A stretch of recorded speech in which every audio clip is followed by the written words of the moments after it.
너희는 가만히 있을지니라 하는 이 말씀을 읽으면 오늘 우리가 교동문으로 읽은 시편 46편이 생각납니다. 너희는 가만히 있어 내가 하나님 됨을 알지어다. 내가 세계와 열방 가운데 높임을 받으리라 하시도다. 시편 기자의 그 고백이 성경 안에서 여러 곳에 적용이 되고 그 말씀을 생각하면 하나님의 백성들은 여러 차례 그런 고백을 할 수밖에 없는 상황에 직면했습니다. 그 첫 번째 장면을 오늘 우리가 출애굽기 14장에서 보게 되고요. 두 번째 장면은 역시 광야에서 수없는 어려움 속에서 보게 될 것이고, 세 번째는 요단강 앞에서도 똑같은 마음으로 임할 수밖에 없었습니다.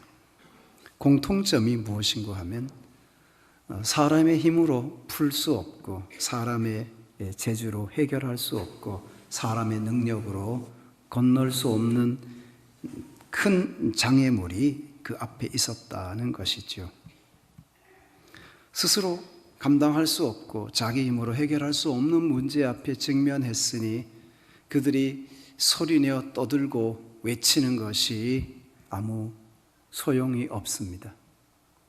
그리고 그들이 원망하고 불평하는 것이 아무 소용이 없습니다. 오히려 잠잠히 참고 기다려야 되는 시간입니다. 그들 스스로가 해결할 수 없는 큰 난관에 부딪혔을 때 자신이 풀 수 없는 숙제라고 여겨지기 때문에 이제는 하나님이 일하실 차례라고 하는 생각을 하는 것이고, 그리고 하나님 앞에 맡기고 하나님의 도움을 기다리는 것이죠.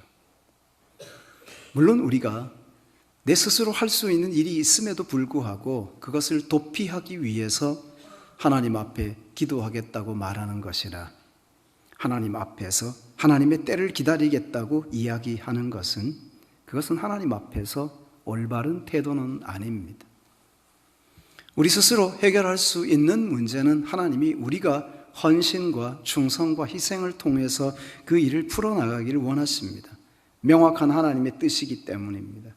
그러나 분명한 하나님의 뜻이 계시되었음에도 불구하고 그 하나님의 뜻 앞에서 그것을 회피하기 위한 수단으로 기도를 도구로 삼는다면 그것은 하나님 앞에서 오히려 악한 행위가 될 수도 있는 것이지요. 굶주린 자가 내 앞에 와서 주린 배를 채우기를 원하고 있다면 그것은 내가 기도할 순간이 아니라 내가 그 주린 배를 채워주라는 거죠. 명확한 메시지가 전해지고 하나님의 분명한 뜻이 보여지는데도 내가 기도해보고 하겠습니다 하고 말한다는 그것은 하나님을 욕되게 하는 행위가 될 수도 있죠. 내가 책임을 지기 싫어서, 내가 그 짐을 지고 감당하기 싫어서 기도해 보겠습니다 이렇게 말하면서 우회적으로 거절하는 경우가 있죠. 많은 그리스도인들이 생활 속에 습관처럼 배어 있는 것이죠. 누가 와서 자신의 절박한 상황을 이야기하고 어려운 문제를 이야기하면 내가 뭔가 사랑의 손길을 베풀 수 있는 위치에 있음에도 불구하고 우리는 그것을 부담스럽게 여기기 때문에 피해가기 위해서 이렇게 말합니다. 내가 형제를 위해 기도하겠습니다. 내가 형제의 처지를 품고 날마다 기도하겠습니다. 이렇게 이야기할 때가 많습니다.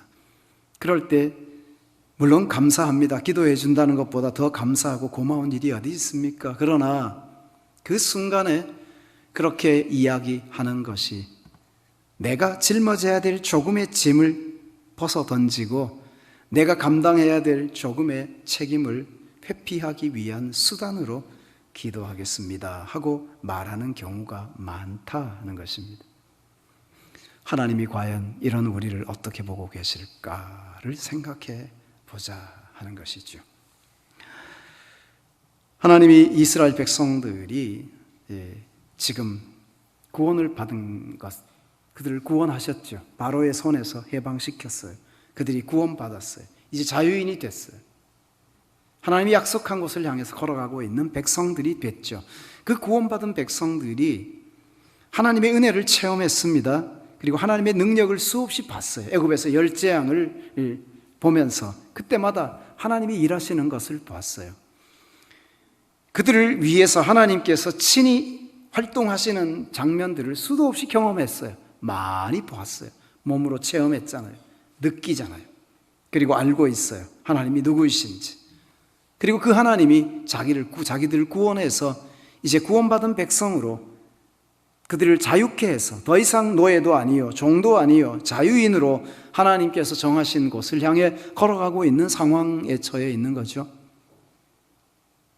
하나님에 대해서 감사한 마음이 넘쳐나고 기대와 소망이 충만해 있어요. 그런데 그 믿음이 금방 바닥이 났어요. 그 믿음이 금방 바닥을 드러내요. 언제 바닥을 드러내는고 하니까 애굽에서 나온 지 얼마 되지도 않았어요. 홍해 앞에 다다랐을 때 그들의 믿음은 바닥을 쳤어요. 그리고 보이지 않아야 될 자신들의 연약한 모습을 다 보이고 말았어요. 믿음이 바닥을 보이게 된 시점이 언제인가 하니까 홍해 앞에 섰을 때입니다. 그들이 가던 걸음, 구름 기둥이 그들을 인도해 갈 때까지는 좋았어요. 잘 가고 있어요.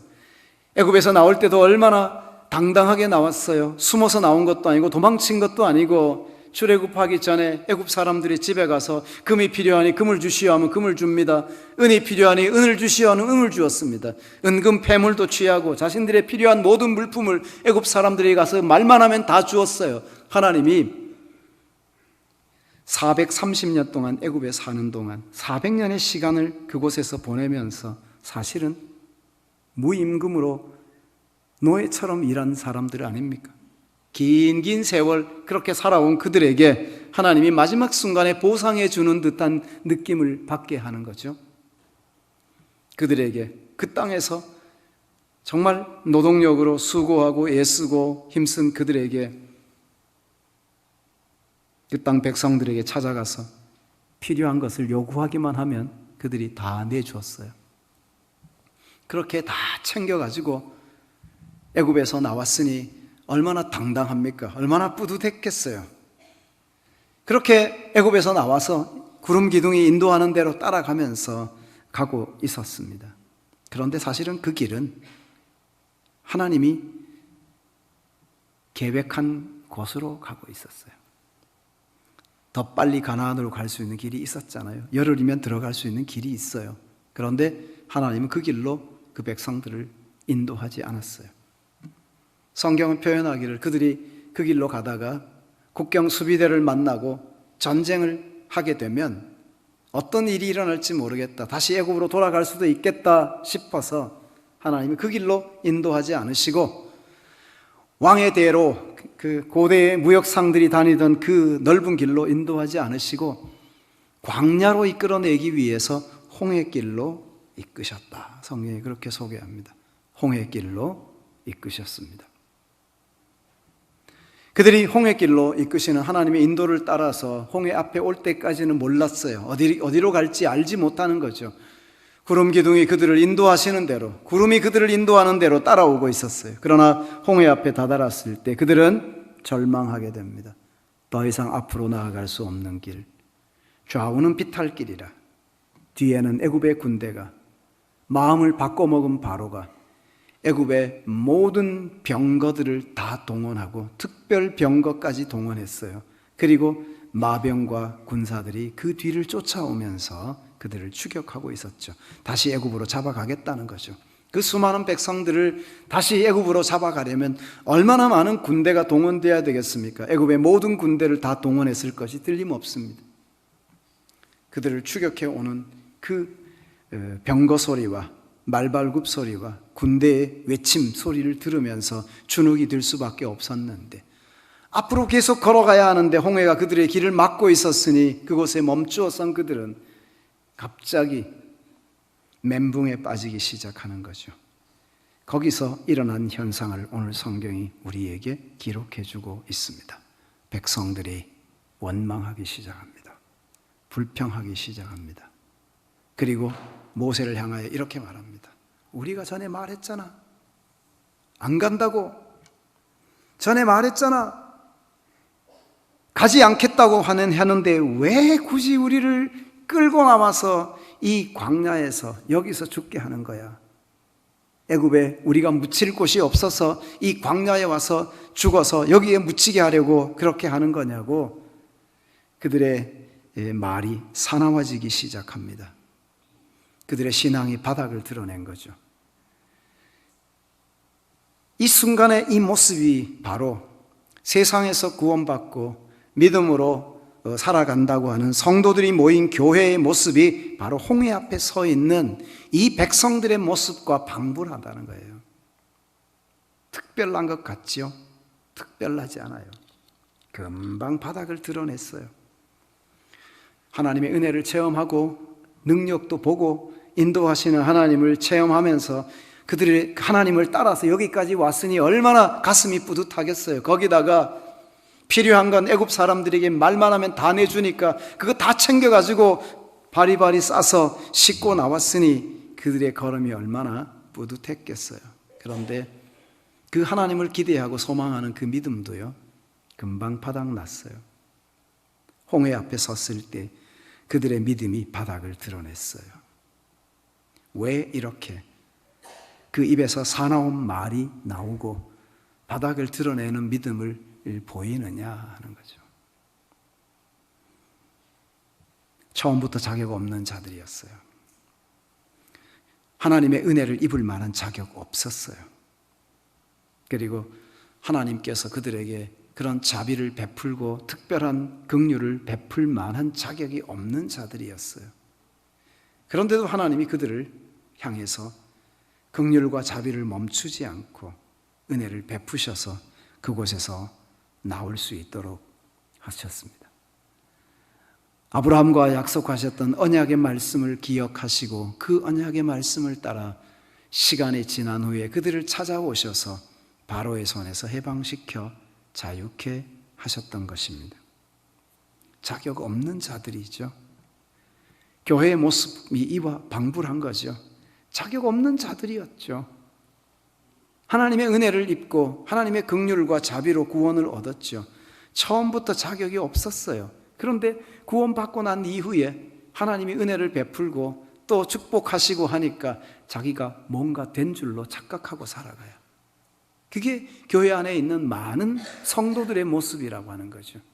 그런데 큰 소리 쳐봤자 거기서 거기인 것이 홍해 앞에 다다르니까 그들의 신앙의 본 모습이 드러나기 시작했어요. 밑바닥까지 다 드러내는 거예요. 그들의 입에서 나오는 말은 거칠기 그지없어요. 하지 않아야 될 말들을 아무렇게나 막 뱉어내요. 무슨 말을 하는지도 모르고 해대요. 그 말이 하나님을 대적하는 것인지도 하나님의 영광을 가리는 것인지도 모르고 그냥 나오는 대로 뱉어내요. 네가 왜 우리를 여기까지 인도했냐고 말합니다. 우리가 안 간다고 했잖아. 그런데 왜 우리를 설득해서 여기까지 끌고 나와 여기서 죽게 하는 건데? 그들의 모습을 보십시오. 모세가 얼마나 당황했겠어요. 아마 크게 당황했을 것 같아요. 이스라엘 백성들이 왜 이런 모습을 보이느냐 하는 거죠. 양다리. 그들은 아직도 그들의 마음이 애굽에 있어요. 그러면서 하나님의 인도를 따라 걸어가면서 그 모세의 인도를 따라 구름이 인도하는 대로 나오고 있어요. 그러면서 새 하늘, 하나님이 약속한 좋은 젖과 꿀이 흐르는 땅이라는 그 말을 듣고 기대에 부풀어 있는 거죠. 그러면서 동시에 아직도 애굽에 마음을 두고 있는 것이죠. 그들은 양다리입니다. 그런데 놀라운 것은 하나님이 그들은 그렇게 생각하고 걸어갈지라도 하나님이 구원을 계획하셨을 때 불러내신 하나님의 백성들은 다시 돌아갈 수 없는 운명에 처해 있다는 거죠. 하나님이 그들이 애굽으로 다시 돌아갈 수 없도록 하기 위해서 광야길로 인도하시는 거예요. 그들이 애굽으로 다시 돌아갈 수 없도록 하나님이 한 길만을 갈 수 있도록 그 백성들의 운명을 그렇게 정하십니다. 구원받은 백성이 갈 수 있는 길은 한 길밖에 없어요. 근데 자꾸 우리는 여러 길을 만들고 싶어 해요. 하나님이 인도하시는 길은 한 길인데 그 한 길로 가는 것을 싫어하고 자꾸 여러 길을 만들고 싶어 해요. 하나님께서 한 길로 인도하신다는 것을 확실하게 보여주는 증거가 무엇인가 하면 홍해길로 인도하신 거였어요. 그들을 홍해길로 인도하신 이유는 홍해를 건넌 후에 다시 건너올 수 없도록 하시기 위해서라는 거죠. 그들이 홍해 앞에 섰을 때 자신들이 건널 수 없는 길이라는 것을 생각하고 그곳에서 두려워서 떨고 원망하고 불평했어요. 돌아서서 뒤로 다시 가고 싶은데 돌아선 순간 애굽의 군대가 진을 치고 있는 모습을 보면서 돌아갈 수도 없게 되자 그때 그들의 분노를 폭발하기 시작합니다. 하나님의 인도를 따르며 하나님의 원하시는 길을 가다가 갑자기 난관에 부딪히니까 이 길이 아닌가 보다 생각하고 다른 길을 택하려고 돌아섰는데 돌아갈 수 없게 되자 분노하기 시작하는 거죠. 하나님이 정해놓으신 그 길만을 꾸준히 가야 하는데 그 길을 계속 갈 수 없는 상황에 처했을 때 자신들이 설정해놓은 다른 길, 그들이 계획했던 다른 길, 그 길이 막혀 있다는 것을 생각하고 나니까 이젠 죽었구나 하고 생각을 하게 되는 것이죠. 하나님이 불러내셔서 인도하실 때 그 길을 계속 인도해 가실 거라는 믿음이 무너져 내리니까 그 믿음이 무너져 내리는 순간 그들이 불평하기 시작했다 하는 것입니다. 하나님이 부르신 후에는 우리 앞에 한 길만 있습니다. 그게 무엇입니까? 믿음의 길입니다. 그 길이 좁은 길입니다. 그 길이 좁은 문으로 가는 길이고 그 길이 십자가의 길이고 그 길이 주님을 따라가는 길입니다. 그 길만 존재하는데 우리는 그 길 말고 다른 길을 자꾸 만들고 싶어 하는 거예요. 자꾸 여러 길을 만들어 놓고 가다가 이 길이 막히면 옆으로 세고 이 길이 막히면 또 다른 길로 가지 하는 나름의 대안을 만들어 놓고 주님을 따르고 있다는 것입니다. 그런데 하나님은 우리에게 다른 대안을 허락하신 적이 없습니다. 하나님은 구원받은 자에게 한 길만 정하고 그 길만 걸어가도록 하셨다는 것을 생각해야 되는 것이죠. 예수 믿고 구원을 얻고 그리고 하나님 앞에서 믿음으로 삶을 살아가는 성도의 삶은 우리가 하나님이 우리 손에 티켓 한 장만 쥐어준 거예요. 원웨이 티켓이에요. 다시 돌아올 수 있는 리턴 티켓을 주지 않았어요. 하나님이 우리 손에 쥐어준 티켓은 원웨이예요. 가는 길만 있어요. 다시 돌아오는 길이 없어요. 그런데 우리는 다시 돌아서고 옆으로 갈 수 있는 또 다른 자꾸 트랜스퍼 하려고 해. 자꾸 저기 가서 한번 바꿔보고 저기 가서 한번 바꿔보고 자꾸 그러고 싶어 하는 거예요. 그러니까 어려운 문제만 생기면 그 길을 피하려고 하는 일들이 생겨나게 되는 거죠. 분명한 것은 다시 옛날로 돌아갈 수 없다고 하는 것입니다. 하나님은 그렇게 이 백성들의 길을 정해 놓으셨다는 거죠. 원망하고 불평하는 그들에게 모세가 비전을 제시합니다. 13절에 보면 모세가 백성에게 이르되 너희는 두려워하지 말고 가만히 서서 여호와께서 오늘 너희를 위하여 행하시는 구원을 보라. 너희가 오늘 본 애굽 사람을 영원히 다시 보지 아니하리라. 여호와께서 너희를 위하여 싸우시리니 너희는 가만히 있을지니라. 하나님이 말씀하시는 거죠. 시편 46편의 시편 기자가 말하는 것과 동일한 고백이죠. 너희는 가만히 있어 내가 하나님 됨을 알지어다. 내가 열방과 세계 가운데 높임을 받으리라 하시도다.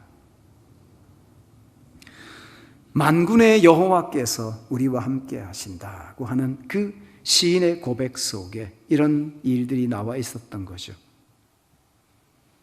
홍해 앞에 섰을 때 이스라엘 백성들의 눈앞에는 길이 없었잖아요. 길이 없으니까 불평하는 거죠.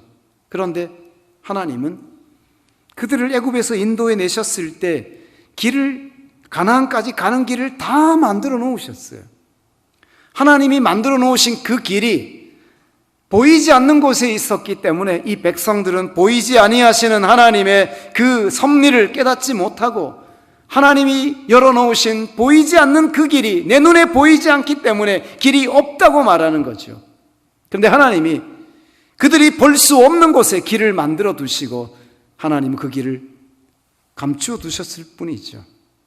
그 길이 바닷속에 있었으니까 보일 리가 없잖아요. 바닷속에 길을 열어두시고 그 길을 향해서 걸어갈 수 있도록 하나님이 이미 모든 것을 예비해 두셨다고 하는 것입니다.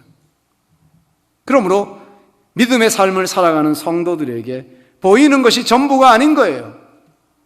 내 손에 만져지는 것이 전부가 아니고, 내가 느낄 수 있는 게 전부가 아니고, 내가 보는 세계가 전부가 아닌 거예요.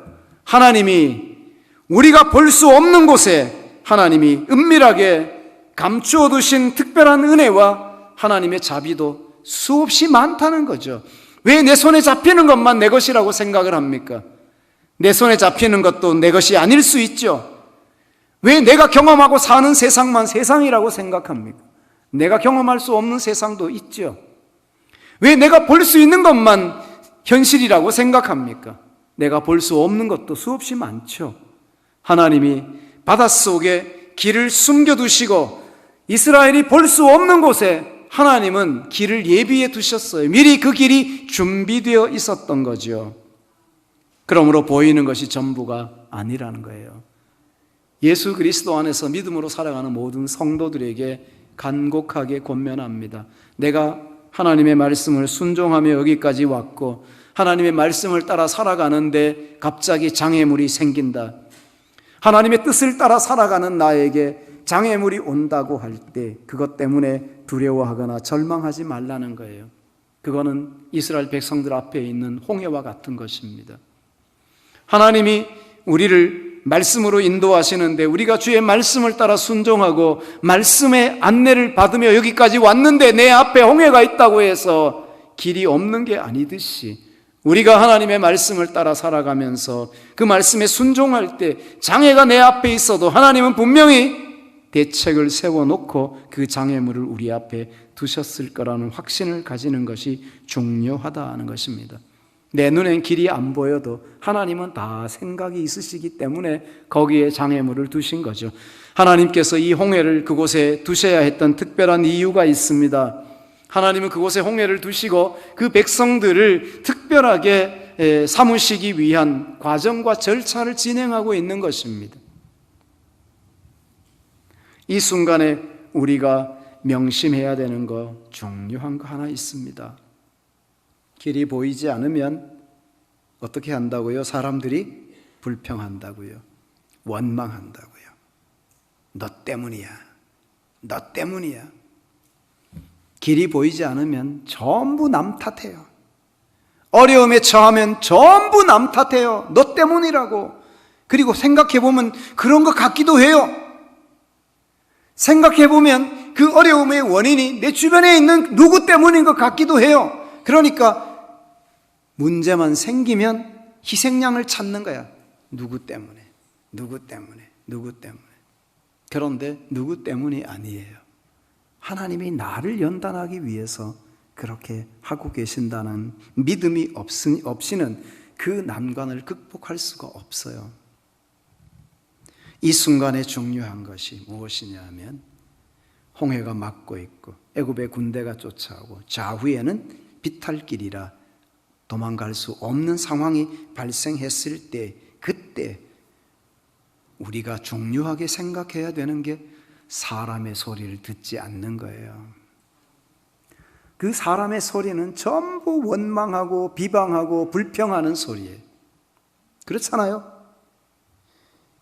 나만 잘난 줄 알아요. 참 착각 중에 사는 사람이 너무 많아. 자기만 잘난 줄 알고 자기만 옳은 줄 알아요. 그러니까 남들을 비판하는 거예요. 남들을 판단하는 거예요. 다른 사람을 비방하는 거예요. 어리석은 자들의 소위를 따라가고 있는 거거든요. 불평 많이 하는 사람 주변을 한번 보세요. 유유상종해요. 틀림없어요. 그 주변에는 틀림없이 불평하는 사람이 있어요. 남편이 불평하는 사람이든지, 아내가 불평하는 사람이든지, 주변에 친구가 불평하는 사람이든지 불평하는 사람이 있어요. 유유상종해요. 원망하는 사람 주변에는 원망하는 사람이 있어요. 한 사람이 원망하면 그 주변 사람이 원망하고 이게 또 퍼져요. 바이러스처럼 퍼져서 삽시간에 감염이 돼요. 이렇게 공동체를 망친 것이 불평이었어요. 이스라엘 백성들의 공동체가 광야에서 하나님의 진노를 여러 번 경험하는데 그때마다 일어났던 게 뭐냐면 원망과 불평이라는 이 바이러스가 그 공동체의 백성들을 삽시간에 감염시켰어요. 그래서 원망과 불평이 그 공동체 안에 자리 잡는 모습을 볼 수가 있었던 거죠. 이 순간에 홍해 앞에 섰을 때 중요한 게 뭐냐 하면 사람의 소리에 귀를 기울이지 않는 거예요. 모세가 그 사람들의 소리에 귀를 기울이지 않아요. 그리고 뒤에서 들려오는 애굽의 병거와 마병의 소리에 귀를 기울이며 결정을 하지도 않아요. 이 순간에 중요한 게 무엇이겠어요? 너희는 가만히 있을지니라. 왜? 여호와께서 친히 싸우실 것이기 때문에 너희는 가만히 있을지니라 하고 백성들에게 권고하고 그들이 잠잠할 것을 요구하고 있는 거죠. 왜요? 원망해서 해결될 수 있는 문제가 있어요? 없어요. 불평해서 해결할 수 있는 문제 있어요? 없어요. 오직 하나님이 인도해 가시는 하나님의 뜻만 바라보면서 그 앞에 좀 잠잠히 참고 기다리며 굴복하는 거예요. 하나님께서 모세에게 그들의 소리를 듣게 하지 않았어요. 그들은 우리가 사는 길은 애굽으로 돌아가는 거고 우리가 사는 길은 여기서 다시 돌아가서 저들의 포로가 되더라도 다시 가서 종이 되더라도 노예가 되더라도 애굽으로 돌아가는 거라고 생각하고 그렇게 모세를 거스르고 있어요. 앞으로 가기를 거절하는 거죠. 그때 하나님께서 모세에게 이야기하셨습니다. 백성들에게 메시지를 전하게 하는 거죠. 여호와께서 너희를 위하여 싸우시니 너희는 잠잠히 가만히 있을지니라. 하나님이 싸울 것이니까 너희는 하나님이 무슨 일을 어떻게 하시는지 보아라. 그리고 하나님이 그 하시는 일에 너희가 동참하고 하나님과 더불어 하나님의 큰 역사를 경험하는 자들이 될 것이라고 요구하고 있었던 거죠. 모세의 시선은 원망하는 백성들의 소리에 있지 않았어요. 모세의 시선은 뒤에서 들려오는 애굽의 그 병거와 마병들의 소리에 있지 않았어요. 모세의 시선은 오직 말씀하시는 하나님, 모세의 시선은 오직 구원하신 하나님, 구원을 베푸실 뿐만 아니라 구원을 행하시고 인도하시는 하나님, 길을 만드시고 길을 여시고 그 길로 인도하시는 하나님을 바라보았다는 거예요. 아침에 갑자기 그런 노래가 생각이 나더라고요. Waymaker라는 말입니다. 길을 만드시는 분, 그렇죠? 길을 여시는 분, 길을 만드시는 분, 그 길을 인도하시는 분. Waymaker. 하나님은 바닷속에 길을 만드셨어요. 없는 길을 만드셨습니다. 바닷속에 무슨 길이 있습니까? 바닷속에 무슨 사람이 걸어갈 수 있는 길이 있겠어요? 그런데 하나님은 바닷속에 사람이 걸어갈 수 있는 길을 만드셨어요. 말 그대로 Waymaker. 하나님이셨어요. 하나님이 그 백성들을 이끌어 가시는 거죠. 사랑하는 여러분, 구원의 길에는 시련이 있어요. 구원의 길에는 장애가 있어요. 우리가 구원받은 이후에 아무런 어려움도 없이 끝까지 갈 수 있다면 얼마나 좋겠어요. 그러나 그렇지 않아요. 시련이 있어요. 그들이 애굽에서 구원받은 후에 얼마 지나지 않아 장애물이 생겼어요. 자연적인 장애가 생기죠. 지형의 문제예요. 좌우에 비탈길이에요. 그 많은 백성이 갈 수 없어요. 앞에 바다가 있어요. 건너갈 수 없어요. 이제는 오직 선택할 수 있는 건 돌아서서 다시 가는 길밖에 없는데 돌아설 수 없도록 만들어 놓으셨어요. 애굽의 군대가 쫓아오고 있었기 때문에 그런 것이죠. 이게 현실적인 문제였어요. 앞뒤를 에워싼 이 장애물. 신앙적으로 사는데 장애가 생기면, 장애가 발생하면 사람들이 실망해요. 그리고 절망해요. 믿음으로 사는데 어려움이 생기면 절망해요. 그런데 이 순간에 여호와께서 그 백성들에게 이렇게 명령하라고 합니다. 15절에 여호와께서 모세에게 이르시되 너는 어찌하여 내게 부르짖느냐. 이스라엘 자손에게 명령하여 앞으로 나아가게 하고 지팡이를 들고 손을 바다 위로 내밀어 그것이 갈라지게 하라. 이스라엘 자손이 바다 가운데에서 마른 땅으로 행하리라. 앞으로 나아가라 하는 거죠. 얼른 보면 이 명령과 너희는 가만히 있을지니라 하는 이 두 명령이 상충되는 것 같습니다. 그러나 실제는 그렇지 않습니다. 가만히 있으라는 게 무엇을 말하느냐 하니까 그들의 요동치는 믿음, 그들의 바닥을 드러낸 믿음이 회복되려면 하나님을 경험해야 돼요. 하나님이 어떤 분인지 알아야 되고 확신을 해야 돼요. 가만히 기다리라는 것은 이제 하나님께서 역사하실 차례라는 것을 확신하고 하나님의 도움을 구하고 하나님의 일하심을 기대하는 믿음의 자리에서 든든히 서서 요동치 말라는 거예요. 신앙의 회복과 신앙의 정돈을 요구하는 메시지인 것이죠. 그리고 일어나서 가라는 겁니다. 엎드려 있지 말고, 거기 주눅 들어 있지 말고, 절망하지 말고, 앞에 홍해가 있고 뒤에 애굽의 군대가 온다고 해서 이제는 죽었구나 하고 절망하지 말고 일어서라는 거예요. 일어서서 앞으로 나아갈 때 하나님이 모세에게 손을, 지팡이를 들고 바다를 향하여, 바다를 명하여 바닷물이 갈라지게 하라고 요구합니다. 하나님은 이제 그 백성들에게 그 길을 보여줄 참입니다. 하나님이 바닷속에 숨겨두셨던 그 길을 열어서 백성들이 볼 수 있도록 하나님이 기적을 행하시기 위해서 이렇게 말씀하고 계시는 거죠. 여호와의 명령, 앞으로 나아가라. 믿음으로 살아갈 때 어려움이 오면 절망하고 주저앉습니다. 그럴 때 하나님이 우리에게 이렇게 권면하십니다. 주저앉아 있지 말고 하나님을 기대하고 소망하는 마음으로 일어나서 앞으로 나아가라고 말씀하십니다.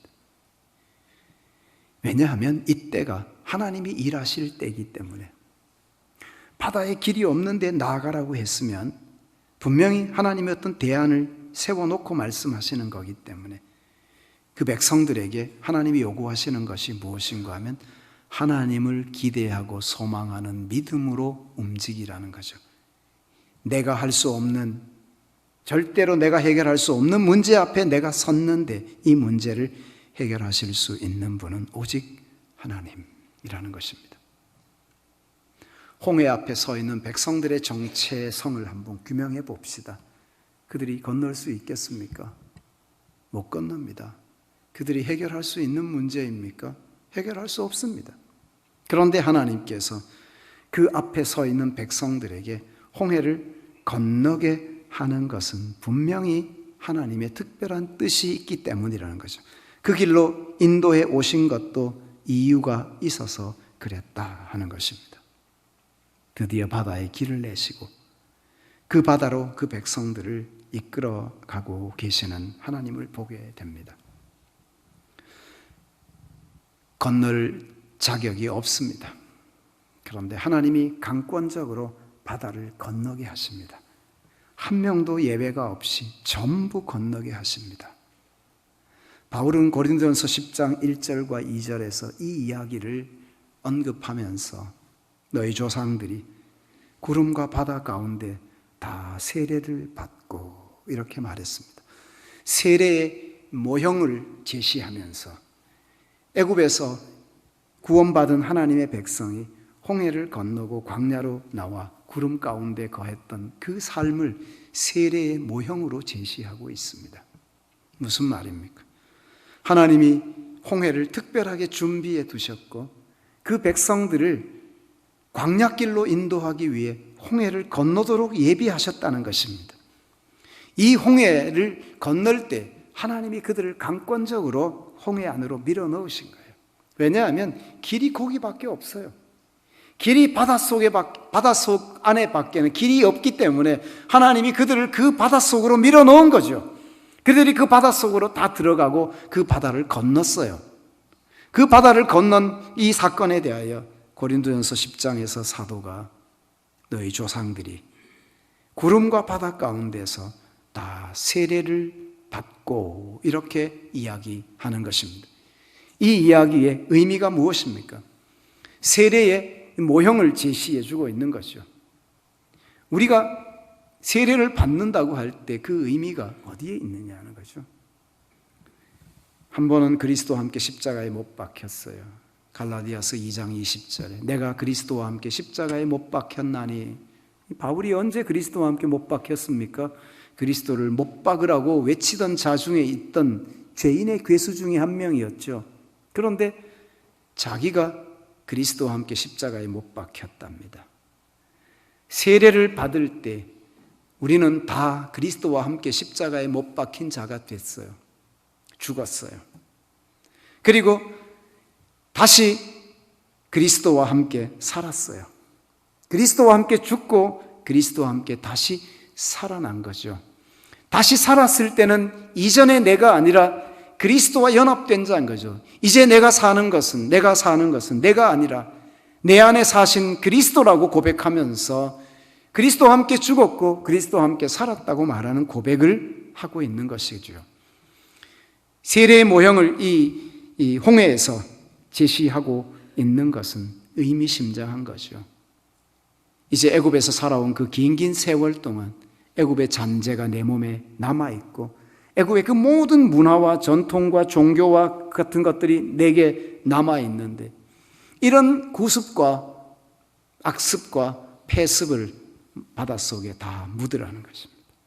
그리고 그 바다를 지나서 육지로 올라갔을 때 이제는 하나님을 대하여 새로운 자로, 산 자로 새 출발을 하라는 하나님의 특별한 의미가 그들에게 주어져 있었던 것을 아는 거죠. 바다에 길을 내신 하나님, 이제 그들이 그 바다를 통과하고 나왔을 때 하나님은 전적으로 그들의 주인이 되셨고, 이 백성들은 하나님을 그들의 주라고 고백할 수밖에 없는 자리에 놓이게 되었다 하는 것이죠. 그래서 하나님이 그 앞에서 바다와 싸우고 바다를 가르시고 애굽의 군대와 싸워서 애굽의 군대를 다 전멸하게 하시는 하나님이셨고요.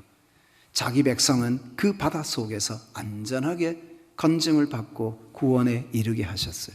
그러니까 이스라엘 백성들은 모두가 바다를 다 건너고 애굽의 군대는 한 사람도 그 바다를 건너지 못하고 바다 속에서 다 죽게 되는 결과를 초래하게 된 것이죠. 이게 바로 하나님께서 주인이 되신 증거라는 것입니다. 하나님이 우리에게 말씀하시죠. 너희는 가만히 있을지니라. 그러나 동시에 하나님은 하나님을 확신하고 하나님을 신뢰하고 하나님을 향한 믿음을 가진 자들을 향하여 일어나 앞으로 나아가라 하고 말씀하십니다. 일어나야 합니다. 절망하지 마십시오. 홍해가 우리 앞에 있기 때문에 좌절하거나 낭망하지 마십시오. 하나님이 우리를 인도하신 그 길을 따라왔다면, 말씀에 순종하며 여기까지 왔다면, 말씀을 따라서 살아가는 걸음이라면, 말씀으로 걸어가는 그 길 앞에 있는 홍해가 우리를 멈추게 하지 못할 것입니다. 하나님이 우리의 걸음을 인도하시고 우리를 지키실 것이 틀림없기 때문에 그렇다 하는 것입니다. 믿음으로 우리를 부르셨으면 우리는 믿음으로 살아가야 하고, 믿음으로 우리의 걸음을 인도하시는 하나님을 확신하면 그 하나님 앞에서 행해야 되는 것이죠. 하나님은 홍해에서 하나님이 하나님이심을 드러내셨어요. 자기 백성에게는 하나님이 그들의 하나님이심을 보여주셨어요. 자기 백성에게는 하나님이 그들의 주인이시고 모든 것을 통치하시는 분이심을 보여주셨어요. 동시에 애굽과 온 세상을 향하여 하나님의 성품을 드러내셨는데, 이때 보여주신 하나님은 세상이 여호와를 하나님으로 알고 인정할 수밖에 없도록 일하셨다는 것입니다. 하나님의 역사하심이 그런 것이죠. 하나님께서 홍해에서 자기 백성을 위해 일하실 때 두 가지 방편으로 일하셨어요. 첫 번째는 구원의 주님, 그들을 구원하시는 구원의 주님, 생명과 사망을 한 손에 쥐고 운행하시는 창조주 하나님의 모습을 보여줍니다. 구원주 하나님이시죠. 동시에 하나님이 그들에게 창조주로서의 위용을 보여주십니다. 어떻게 해요? 물이 어떻게 갈라졌습니까? 밤새도록 바람이 불었습니다. 홍해가 갈라졌어요. 이것을 자꾸 과학적으로 설명을 하려고 해요. 그런데 하나님은 홍해에서 세상의 과학 법칙과 세상의 물리적인 법칙을 잠시 중단시켜 놓았어요. 하나님이 그것들을 잠정적으로 중단시켜 놓은 상태에서 그 백성들이 건너는 거죠. 22절을 보십시다. 이스라엘 자손이 바다 가운데로 때를 육지로 걸어가고 물은 그들의 좌우에 벽이 되니, 물은 그들의 좌우에 벽이 됐다. 여러분, 물이 밀려나서 가운데 길이 생긴 게 아니라 바다 가운데 길을 내신 하나님이 물을 밀어내신 거예요. 그리고 물리적인 법칙도 하나님이 일시적으로 중단시키신 거예요. 액체는 고체처럼 쌓일 수 없어요. 그런데 이 순간에 액체인 물이 고체처럼 벽돌을 쌓듯이 쌓여지고 있는 거예요. 벽이 되었어요. 물이 벽이 되었다는 이 말씀을 확신하지 못하고 자꾸 자연적인 현상으로 설명하려고 해요. 하나님은 이 순간에 자연의 모든 법칙을 잠재하고 있어요. 하나님이 물리적인 법칙도 잠시 멈추고 계세요. 무슨 말입니까? 자연의 법칙과 물리의 모든 법칙을 하나님이 만드신 거죠. 하나님이 창조주이신데, 창조주 하나님이 자신이 만드신 그 법칙을 잠시 멈추어 두시는 거죠. 하나님의 백성들을 위해서는 태양이 멈출 수 있도록 하실 수 있는 하나님이셨어요. 지구의 궤도가 태양의 주변을 돌다가 멈추어 섰어요. 하나님께서 그렇게 하시는 이유가 무엇입니까? 이 자연의 법칙, 우주의 물리적인 법칙까지도 하나님께서 붙잡고 계시고 임의로 주관하시는 분이라는 거죠. 이 순간에 하나님이 이스라엘 백성들에게 창조주이심을 확실하게 보여주는 부분이 여기에서 보인다고 하는 것입니다. 창조주 하나님의 능력이 나타난 것이죠. 자기 백성들에게 구원을 주시고, 그리고 창조주로서 온 세상 모든 만물을 통치하시며 온 세상의 주인이신 하나님 자신의 모습을 보여주고 있는 것입니다. 사랑하는 성도 여러분, 오늘 이 아침에 우리가 하나님 앞에 서 있습니다. 크고 작은 어려운 문제 앞에서 절망하고 좌절하고 계시는 분이 있으십니까? 하나님을 기대하고 소망하십시오. 하나님을 바라보고 하나님께서 일하실 것을 기대하십시오. 하나님을 기대하는 자들이 원망과 불평으로 일관하지 마십시오. 하나님을 기대하는 들리지 않아야 합니다. 요단강을 건널 때도 마찬가지입니다. 40년의 시간이 지나서 요단강을 건너기 전에 하나님은 시딤에서 그들을 출발시켜서 요단강 앞에 멈추어 서게 했어요. 그때 성경은 요단강은 1년에 한 번씩 범람한다고 말했는데, 보리 추수가 있는 그때에는 요단강 물이 흘러 넘치는 때예요. 우리가 마치 홍수가 나면 온 사방이 물바다가 되듯이 요단강이 1년에 한 번씩 그런 때를 맞이하는데, 북쪽에 있는 헐몬산에 겨우내 쌓여있던 눈이 녹아서 계곡마다 흘러내리고, 계곡마다 흘러내리는 그 물이 요단강으로 다 유입되면서 요단강 물이 범람해요. 범람하면 사방으로 넘쳐서 온 사방이 물이 가득한데, 그때 이 백성들을 요단강물 앞에 딱 세웠어요. 그리고 요단강을 지켜보게 했어요. 이때 이스라엘 백성들은 모두가 침묵하고 있어요. 홍해 앞에서는 난리도 아니었잖아요. 홍해 앞에서는 온갖 불평과 원망을 쏟아내고 심한 말을 하던 그들이 요단강 앞에서는 잠잠했어요. 왜 그러냐는 거죠. 이제는 하나님을 기대하는 시간이고, 이제는 하나님의 역사를 기다리는 시간이고, 이제는 하나님이 일할 때라는 것을 알고 있기 때문에 자신들이 들레거나 그리고 설레발치거나 하는 일들이 일어나지 않아요. 너희는 가만히 있어 내가 하나님 됨을 알지어다. 내가 열방과 세계 가운데 높임을 받으리라 하시도다. 하나님의 이 말씀이 적용이 되는 순간 백성들은 잠잠히 기다렸어요. 드디어 법궤를 맨 제사장들의 발이 요단강에 디뎌섰을 때 요단강은 저 위에서부터 멈추어지고 그리고 아래로 흘러내리면서 그들은 삽시간에 요단강을 건널 수 있게 되었던 것이죠. 하나님이 우리 앞에도 이런 어려움과 절망적인 상황이 있게 하실 때 그것은 하나님이 우리를 연단하시고 우리를 다듬어 가시고 우리를 하나님 나라의 용사로 세워 가시기 위한 하나님의 조치라고 생각하십시다. 아직도 내가 해야 할 일들을 스스로 하지 않고 의무와 책임과 사명을 다하지 않은 채 하나님께 떠맡기는 것이 아니라 내가 할 수 없다고 여겨지는 그 일 앞에 섰을 때 철저하게 주의 도움을 구하며 주의 위로를 구하는 백성으로 설 수 있기를 소망합니다. 우리의 홍해가 무엇이든 하나님은 우리를 보고 계시고 우리의 상황과 형편을 주시하고 계심을 믿으시기를 바랍니다.